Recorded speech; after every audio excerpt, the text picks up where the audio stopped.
Shalom Bapak Ibu Saudara yang terkasih dalam Tuhan.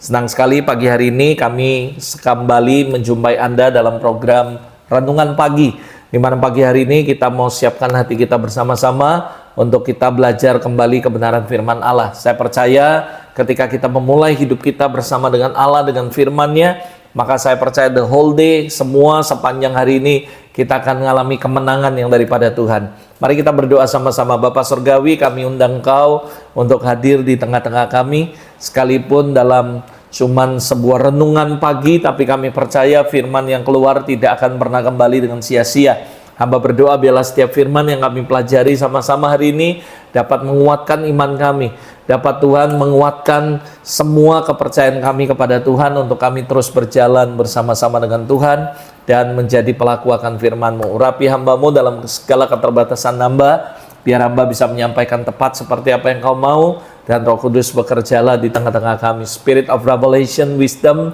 understanding menguasai hamba-Mu dan menguasai kami semua. Roh Kudus bekerjalah sebebas-bebasnya. Para malaikat Orang Kudus lakukan bagian kalian, layani semua umat Tuhan dimanapun mereka berada, supaya mereka boleh mengalami Kristus dan nama-Mu dipermuliakan. Dalam nama Yesus kami berdoa, amin. Bapak Ibu Saudara, pagi hari ini, renungan pagi kita hari ini kita akan belajar sama-sama dari kitab Mazmur 119, dimulai dari ayat yang pertama sampai ayat yang ke-12. Dan kalau Bapak Ibu membaca judul perikopnya adalah berbahagia, bagaimana bahagianya orang yang hidup menurut firman Allah. Nah, khotbah saya hari ini saya mengambil sebuah topik yang sama, yaitu bagaimana kita menjadi orang yang bahagia ketika kita menuruti firman Allah. Nah, saya percaya hidup bahagia merupakan sebuah dambaan setiap orang. Ketika kita bertanya kepada pasangan yang baru mau menikah, mereka akan bertanya mereka berbahagia, mereka merindukan menjadi keluarga yang berbahagia. Ketika kita bertanya kepada seorang anak kecil, maka dia percaya dia memiliki sebuah impian bahwa suatu hari dia memiliki keluarga yang bahagia. Dan saya percaya bahagia merupakan sebuah tujuan, salah satu menjadi tujuan yang dikejar oleh banyak orang, menjadi sebuah dambaan. Tapi reality of life, bahwa kita menemukan sayang sekali masih banyak orang yang salah memahami tentang kebahagiaan itu sendiri. Seakan kebahagiaan itu jauh di atas dirinya, bahkan akan sangat sulit bagi dirinya untuk mendapatkan sebuah kebahagiaan dalam hidup mereka. Mereka membuat sebuah barometer yang sangat tinggi mengenai kebahagiaan. Mereka mendefinisikan kebahagiaan sejati dengan sesuatu yang sangat-sangat berat untuk dicapai. Nah, sebenarnya kebahagiaan itu letaknya bukan di luar, tapi di dalam.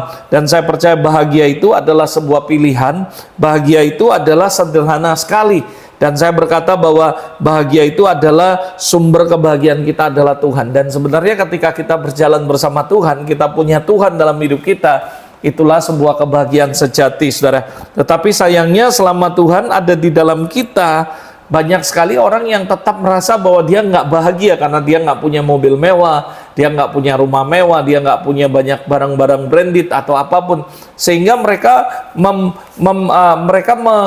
mendeskripsikan kebahagiaan itu adalah ketika mereka mendapatkan apa yang mereka inginkan dan sebagainya. Padahal kebahagiaan itu sederhana, dan kebahagiaan itu is choice, adalah pilihan setiap kita untuk kita berbahagia atau tidak. Nah, kebahagiaan itu tidak terletak sekali lagi kepada materi, kekayaan, ketenaran, kekuasaan, kesehatan, bahkan mungkin kejeniusan atau kecantikan. Kenapa? Saya akan buktikan sama Anda. Anda bisa belajar dari tokoh-tokoh yang luar biasa memiliki semuanya itu, tapi ternyata kita menemukan bahwa kehidupan mereka nggak bahagia. Ada orang-orang yang menganggap bahwa kekuasaan adalah sebuah kebahagiaan kalau kami berkuasa, atau kecantikan, kegantengan, atau dikatakan, wah kalau kami punya kekayaan, punya ketenaran, nama baik, itu adalah sesuatu yang bahagia. Ya, saya tahu itu bagian sedikit mungkin kita bisa membuat hati kita senang dan bahagia, tapi itu bukan kebahagiaan sejati. Karena kebahagiaan sejati itu dari insight, bukan dari apa yang kita miliki di luar, saudara.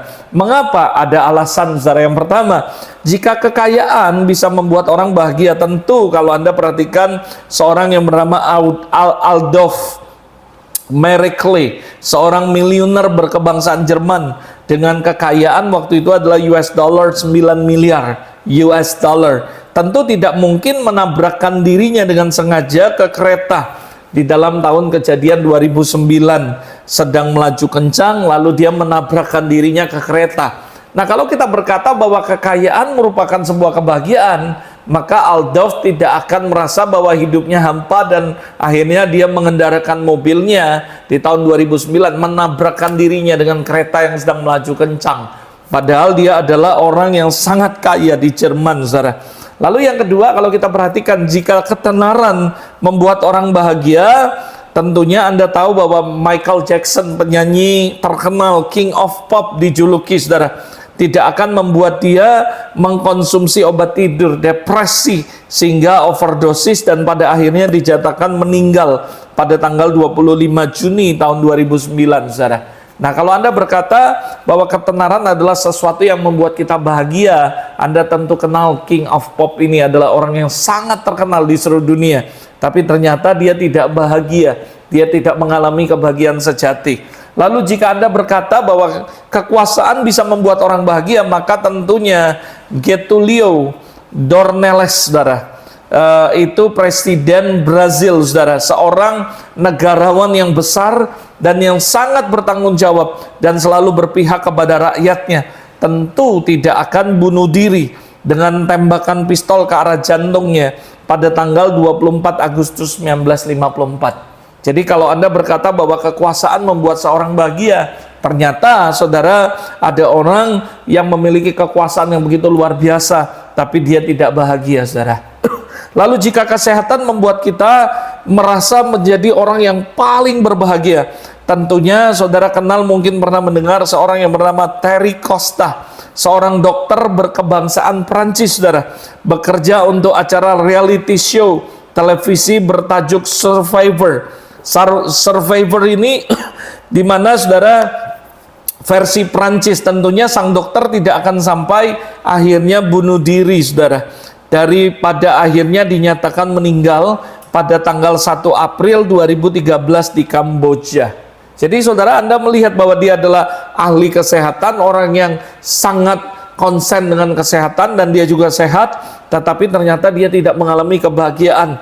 Nah, jika kejeniusan atau otak atau pikiran yang brilian membuat orang bahagia, maka saudara akan membaca sebuah story dari Ernest Hemingway, saudara, seorang sastrawan Amerika Serikat, penerima hadiah Pulitzer tahun 1953, dan juga dia merupakan pemenang hadiah Nobel di bidang sastra tahun 1954. Seorang yang diancungi jempol karena kejeniusannya menciptakan gaya penulisan yang efektif tanpa berbelit-belit. Tentu tidak akan bunuh diri dengan mengarahkan senapan di kepalanya tanggal 2 Juli 1961, saudara. Lalu yang terakhir, jika kecantikan, saudara, bisa membuat orang bahagia, maka saudara tahu seorang yang bernama Marilyn Monroe, saudara, Marilyn Monroe. Saudara, apa yang terjadi dengan Marilyn ini? Dia adalah seorang artis berkebangsaan Amerika Serikat, menjadi simbol kecantikan yang paling populer di tahun 1950-an, tidak akan bunuh diri, saudara. Namun faktanya tanggal 5 Agustus 1962 dinyatakan meninggal dunia karena overdosis obat penenang, saudara. Jadi dari semua kisah story-story yang saya baca ini, saudara, saya bisa menyimpulkan bahwa kebahagiaan itu bukan terletak pada semuanya itu. Kecantikan, ketenaran, kesehatan, kekuasaan, dan kekayaan, saudara. Nah, pertanyaannya, apakah yang harus saya lakukan atau kita lakukan agar kita memperoleh kebahagiaan sejati? Nah, saudara, kita baca Mazmur 119 ayat 1-8 ini menceritakan bagaimana kita akan mengalami kebahagiaan yang sejati. Bukan seperti story yang kita baca, orang-orang yang terkenal, orang-orang yang hebat, orang-orang yang luar biasa jenius, orang-orang yang cantiknya, orang yang terkenal, orang yang berkuasa, yang kaya, tapi mereka sebenarnya tidak menemukan kebahagiaan sejati. Tetapi kita akan belajar sama-sama bagaimana kita bisa mengalami kebahagiaan sejati sesuai dengan firman Allah. Yang pertama, saya yakin dan percaya untuk Anda bisa mengalami kebahagiaan sejati dalam hidup Anda, kita harus hidup tidak bercela, saudara. Saya yakin sekali kehidupan seseorang yang tidak bercela itu membawa keteduhan, peace, kedamaian bagi semua orang yang dijumpainya. Saudara, sekali lagi, hidup yang tidak bercela ialah hidup yang memiliki moralitas, integritas yang berkualitas. Kita hidup dengan jujur, kita hidup dengan adil, dengan setia, dengan tulus, maka saya percaya kita akan mengalami kebahagiaan. Bahkan kemanapun kita pergi, semua orang akan suka, semua orang akan menerima, menyambut kita, dan kita juga membawa damai. Saudara, ini penting sekali, karena kitab ini mengajarkan kita bahwa kita ini adalah orang yang hidupnya tidak bercela. Dikatakan berbahagialah orang yang hidupnya tidak bercela, yang hidupnya menurut Taurat Allah.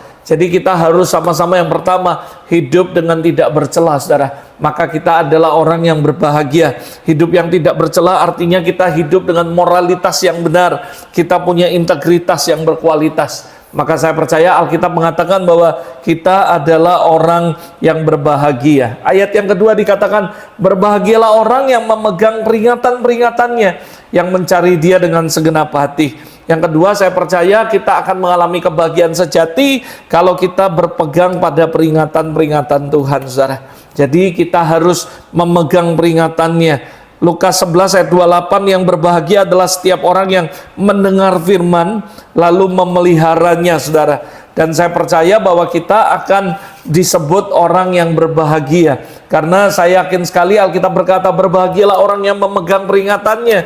Kenapa? Karena dia tidak akan melakukan hal yang tidak berkenan, tidak melakukan hal yang jahat di mata Tuhan. Kita akan jadi bahagia ketika kita menjadi orang yang hidupnya tidak bercelah, tapi kita juga orang yang memegang peringatan-peringatan Tuhan.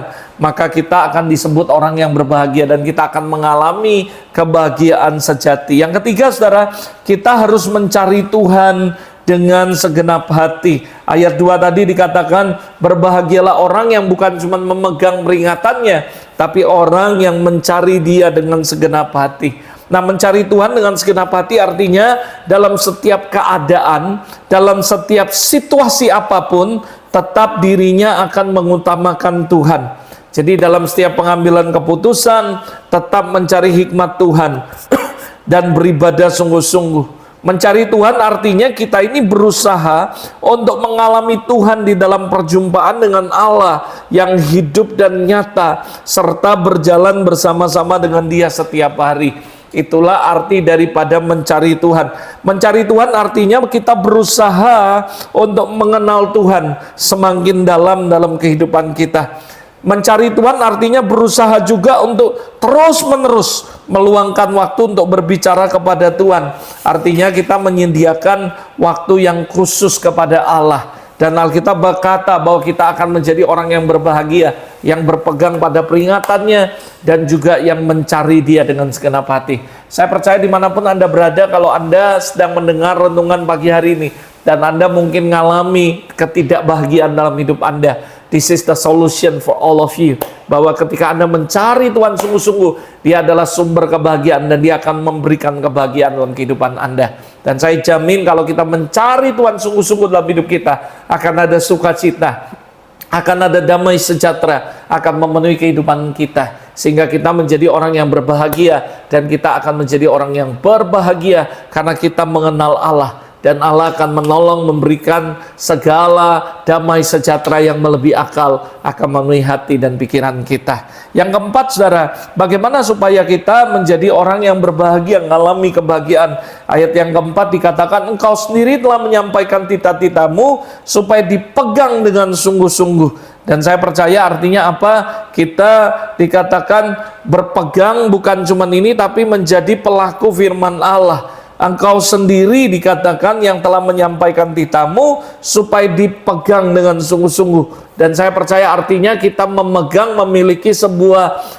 rule barometer, memiliki sebuah patokan dalam kehidupan kita bahwa kita tidak melakukan hal yang jahat di mata Tuhan. Karena kita memegang perintahnya dan kita melakukan apa yang menjadi kebenaran, bukan kesejahatan, saudara. Nah, saya yakin kalau kamu mau berbahagia dalam kehidupan Anda harus yang keempat, selain Anda mencari Dia sungguh-sungguh, Anda benar-benar tadi kita sudah belajar harus mencari Dia dengan segenap hati, dan kita percaya bahwa yang terakhir kita tidak melakukan kejahatan, maka hidup kita akan bahagia, saudara. Justru Alkitab mengajarkan kita untuk memegang titah Tuhan, dan salah satunya adalah Tuhan mengajarkan kita untuk senantiasa berbuat baik, bukan berbuat hal yang jahat. Dan saya percaya orang yang berbuat jahat, dia akan mengalami ketidaknyamanan dalam hidup, ketidaktenangan, ketidakdamaian. Tapi orang yang melakukan hal yang baik, saudara, maka saya percaya dia akan mengalami sukacita yang luar biasa.